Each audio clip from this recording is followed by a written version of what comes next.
Complications इन twins. Twins में क्या क्या कॉम्प्लिकेशंस हो सकती हैं? सो ट्विन्स की कॉम्प्लिकेशंस को हम दो पार्ट्स में डिवाइड करते हैं। One is maternal complications and the second is fetal complications. Maternal complications यानी कि मदर को होने वाली कॉम्प्लिकेशंस। सो मैटरनल कॉम्प्लिकेशंस यानी कि मदर को होने वाली कॉम्प्लिकेशंस में से सबसे कॉमन कॉम्प्लिकेशन है एक्सेसिव वॉमिटिंग। वॉमिटिंग होती है बीटा एचसीजी के हार्मोन की वजह से, और ट्विन प्रेगनेंसी में ये हार्मोन डबल अमाउंट में सिक्रीट होता है एक मदर की बॉडी में, जिसकी वजह से उसको एक्सेसिव वॉमिटिंग होती है। कई बार ये वॉमिटिंग इतनी सीवियर होती है कि आप उसे बियर नहीं कर पाते और आप खाना भी नहीं खा पाते और आपकी बॉडी में इलेक्ट्रोलाइट डेफिशिएंसी भी हो जाती है। So you should seek medical help. बहुत सी मेडिकेशंस हैं जो इस वॉमिटिंग को कंट्रोल कर सकती हैं। कभी कभी एडमिट करके आईवी ड्रिप्स लगा के भी ऐसे केसेस को मैनेज किया जा सकता है। ये वॉमिटिंग बट रिड्यूस हो जाती है आफ्टर 12 वीक्स ऑफ प्रेगनेंसी, जब बीटा एचसीजी हार्मोन का लेवल डिक्रीज होने लगता है। Second complication is increased volume overload. So तो ट्विन प्रेगनेंसी में आपकी बॉडी में ब्लड वॉल्यूम इंक्रीज होता है। सो सिंगल प्रेगनेंसी में भी ब्लड वॉल्यूम इंक्रीज होता है, बट ट्विन्स में डबल के अमाउंट से इंक्रीज होता है, जिसकी वजह से आपको अनीमिया हो सकता है बिकॉज बॉडी में वाटर रिटेंशन है और उसकी वजह से आरबीसी की कॉन्सेंट्रेशन डिक्रीज हो जाती है, जिससे आपको अनीमिया हो जाता है। सेकेंड, आपको वेट गेन हो जाता है because of water retention.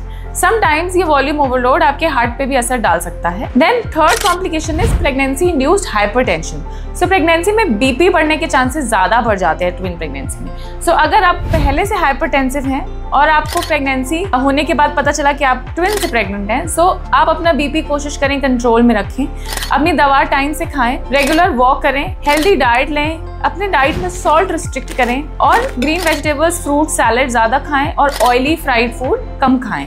Try to keep your blood pressure under control. And then last complication it can cause on the mother is it can cause effect on the mother's kidney. So अगर आपको पहले से kidney disease है तो ये आप पे असर कर सकती है, बट अगर आपकी किडनीज पहले से नॉर्मल है तो ट्विन प्रेगनेंसी से आपकी किडनी पे कोई असर नहीं होगा। बट माँ तो माँ ही होती है और अपने ऊपर होने वाली सारी कॉम्प्लिकेशंस को आराम से झेल लेती है। सो अगर आप प्रेग्नेंट हैं विद ट्विंस और ये माइनर कॉम्प्लिकेशंस आपको होती हैं तो you can consult your gynaecologist. You can also consult us if you have any problems through video consultation on the link in description. So चलते हैं इस वीडियो के नेक्स्ट पार्ट की तरफ, जो कि है फीटल कॉम्प्लिकेशंस, यानी कि बेबीज को क्या कॉम्प्लिकेशंस हो सकती हैं। So one and the most common complication जो आपको फर्स्ट 3 मंथ्स में हो सकती है स्पॉन्टेनियस मिसकैरेज। मिसकैरेज होने के चांसेस मोनोकोरियोनिक ट्विंस में ज्यादा होते हैं और डाइकोरियोनिक ट्विंस में कम होते हैं, बट अगर आपकी प्रेगनेंसी 3 मंथ्स को क्रॉस कर जाती है तो मिसकैरेज होने के चांसेस काफी कम हो जाते हैं। Then coming to the second complication, vanishing twins, यानी कि एक बेबी में हार्ट बीट बंद हो गई और दूसरी प्रेगनेंसी कंटिन्यू हो रही है। अगर ऐसा होता है before 14 weeks of pregnancy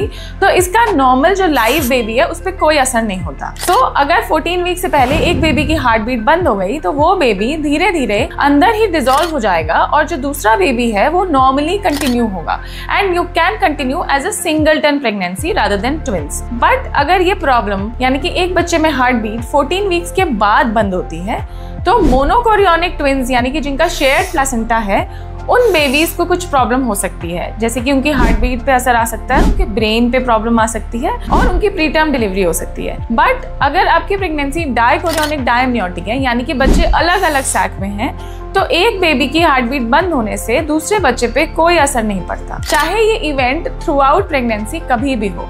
so अगर आपकी मोनोकोरियोनिक प्रेगनेंसी है और एक बेबी में दिक्कत आई, you should immediately consult a good fetal medicine specialist to know your options what can be done. Then coming to the next complication is low birth weight, यानी कि जब बेबीज की डिलीवरी हुई तो उनका वेट कम हुआ।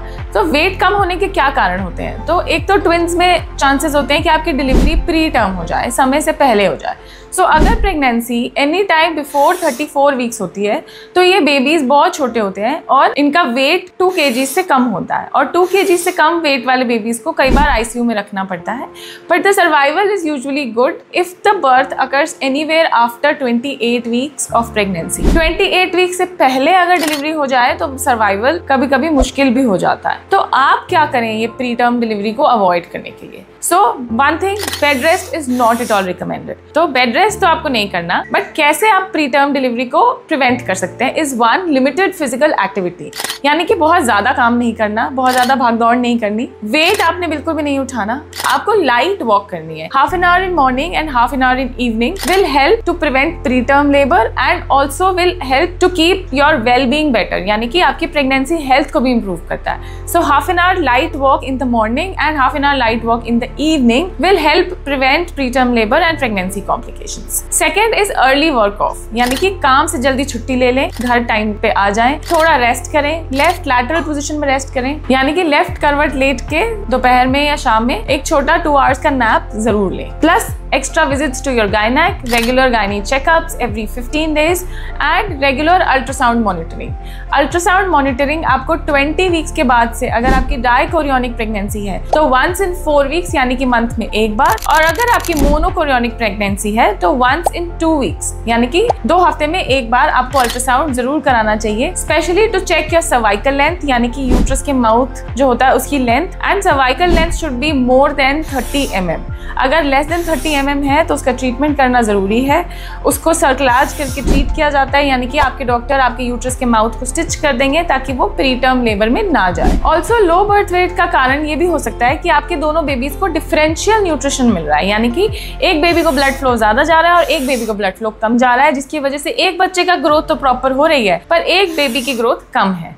सो अगर ऐसा होता है तो आपके डॉक्टर इसको ट्रीट करते हैं, हम इसे रेगुलरली मॉनिटर करते हैं, और जब सही समय होता है, सेफ टाइम होता है, तो बेबीज की अर्ली डिलीवरी भी करते हैं। Then we come to certain complications जो सिर्फ मोनोकोरियोनिक ट्विंस में होती है, जो सिंगल सैक में 2 बेबीज है। तो इन बेबीज में TTTS नाम की कॉम्प्लिकेशन हो सकती है, यानी कि twin to twin transfusion syndrome, यानी कि एक बेबी से ब्लड निकल के दूसरे बेबी में जा रहा है। सो एक बेबी जो ब्लड दे रहा है उसका खून कम हो जाएगा, उसका वेट कम हो जाएगा, उसकी ग्रोथ कम हो जाएगी, उसका वाटर लेवल भी कम हो जाएगा, और दूसरा बेबी जो ब्लड रिसीव कर रहा है उसका वेट भी बढ़ जाएगा, उसका हीमोग्लोबिन भी बढ़ जाएगा, उसका वाटर भी बढ़ जाएगा, और उसको हार्ट फेलियर भी डेवलप हो जाएगा, और इस कॉम्प्लिकेशन की वजह से दोनों बेबी सर्वाइव नहीं करते।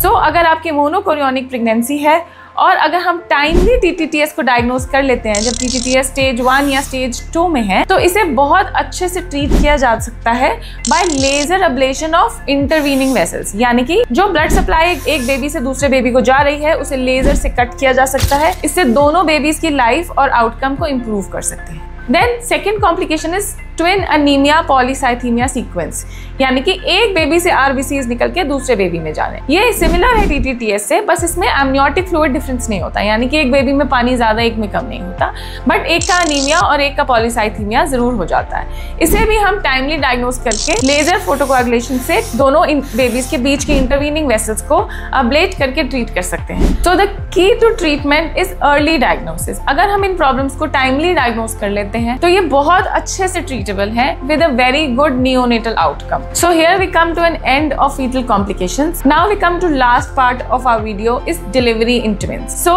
first we'll talk about timing of delivery in twins. So अगर आपकी डायकोरियोनिक डायम्नियोटिक प्रेगनेंसी है, रेगुलर अल्ट्रासाउंड्स आप करा रहे हैं और कोई कॉम्प्लिकेशंस नहीं है, दोनों बेबीज के वेट में 25% से ज्यादा का डिफरेंस नहीं है, then we consider it an uncomplicated twin pregnancy और आप फुल टर्म पे डिलीवर कर सकते हैं, that is around 36 to 37 weeks. Delivery in twins is usually by a cesarean section because normal delivery can be very risky and can cause death of one twin at the time of delivery. So you can opt for cesarean section if you have a twin pregnancy. अगर आपकी डायकोरियोनिक डायम्नियोटिक pregnancy में कोई complications हैं तो आपको 32 से 36 weeks के बीच में भी डिलीवर किया जा सकता है।